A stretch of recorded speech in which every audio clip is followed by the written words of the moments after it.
আসসালামু আলাইকুম, কেমন আছেন সবাই? আশা করছি সবাই খুব ভালো আছেন। তো অসুস্থ শরীরে এই দুষ্টু বাচ্চাটা রেডি হয়ে গিয়েছে, আজকে তার খাতা দেখাবে। তো খাতাটাতে দেখানো শেষ করে আমি চলে আসছিলাম। আমাকে বলছিল ওয়েল ফুড দেখিয়ে, মাম্মাম চলো একটু ওয়েল ফুডে, আমি একটু কিছু খাবো। ওমা, সেখানে গিয়ে আমাকে বলছে আমাকে মিষ্টি কিনে দাও। তো কী আর করা, সেই যে এখানে বসে আরামসে রেস্ট নিচ্ছে। তো রেজাল্ট যে খুব বেশি সে ভালো করেছে বা খুব বেশি খারাপ করেছে তেমনও না, কিন্তু তার মাথায় কোনো টেনশনই নেই, মাশাল্লাহ আলহামদুলিল্লাহ। বলেছিলাম যে তোমার যাওয়া দরকার নেই, তোমার তো শরীরটা এমনিতেই ভালো না, একটু রেস্ট নিলে, বাসায় থাকলে রেস্ট নেওয়া হবে। কিন্তু না, সে যাবেই যাবে জোর করে, কি আর করা। তারপরে রেজাল্টটা পেয়ে, খাতাটা মানে রেজাল্ট তো দেয়নি, খাতা দেখিয়েছে। তো খাতাটা দেখানোর সময় আমাকে বলছিল মাম্মাম দেখো, আমি কিন্তু খুব বেশি একটা খারাপ করিনি, কি আর বলবো, তার যে কোনো টেনশন নেই, কি আর বলবো।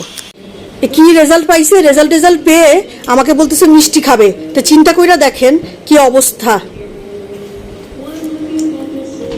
আমরা এই রেজাল্ট করলে যদি 100 থেকে যদি 1 কম পাইতাম, তাইলে মাইর খাইতে খাইতে বাসায় আসতাম। আর এই দুষ্টু সাবাহারটা একটাতে ইংলিশে পেয়েছে 96, অঙ্কে পেয়েছে 95, আর বাংলায় পেয়েছে 88, মানে 88। এই রেজাল্ট করে সে মিষ্টি নিয়ে বাসায় এসেছে। আমাকে বলছে আমি না রেজাল্ট ভালো করেছি, এই জন্য আমাকে মিষ্টি কিনে দাও।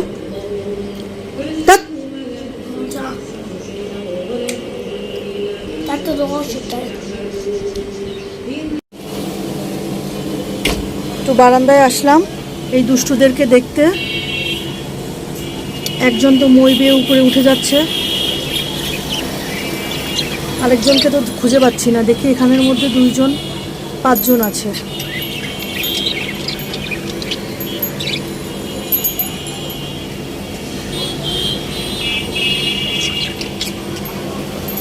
যাই হোক, আমার ফুলগুলো দেখতে আসলাম, যে ফুল ফুটেছে। আজকে আবার জবা গাছে একটা ফুল ফুটেছে, মাশাআল্লাহ।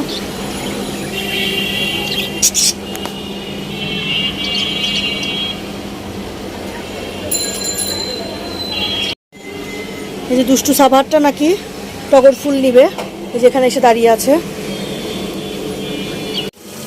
রান্না করতে চলে আসলাম। তো আজকে শর্টকাটভাবে রান্না করছি, চিংড়ির দো পেঁয়াজও করছি, আর এখানে করলা ভাজি করছি।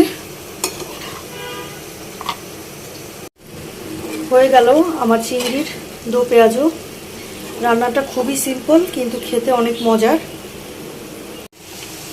আর করলা ভাজিও শেষ করা। আম নিলাম একটু সাবাতের জন্য, জুস করব। দুষ্টু বাচ্চাটা এমনি দিলে খেতে চায় না, কিন্তু জুস করে দিলে, আমি খাইয়ে দিলে খেয়ে ফেলে। জুস হয়ে গেল, ঢেলে ফেলছি এখন। দেখা যাক খায় নাকি দুষ্টু বাবুটা। দুষ্টু বাবুটার জন্য খাবার নিয়ে নিলাম।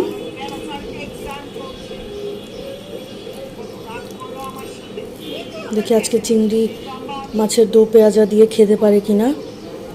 এই 2-3 দিন একদমই সে খাওয়া দাওয়াই করে নাই। ধরো,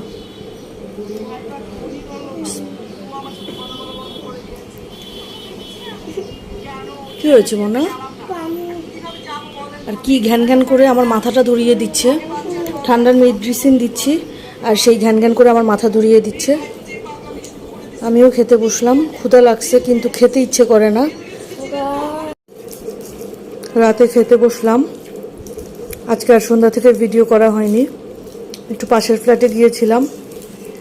আন্টি নাকি অসুস্থ, আন্টির ফ্যামিলির সবাই অসুস্থ। তো সাবাহারটাকে নিয়ে গেলাম, আর এই সাবাহারটা আসতেছিল না, এত বড় দুষ্টু। হ্যাঁ, সে ওখানে খেয়েই এসেছে। তারপর আর ভিডিও করা হয়নি। তো আমরা এখন খেতে বসলাম।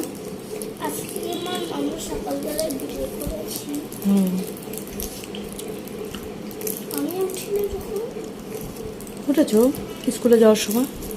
তুমি এটা কি নিয়ে দেখো, তুমি কি, সে একটা চকলেটস পেয়েছে,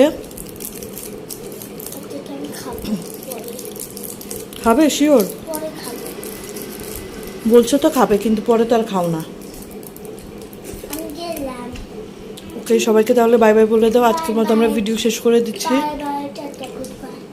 এখন বাইরে থেকে এসে কোক খেয়েছে, তাই না? দুষ্টু।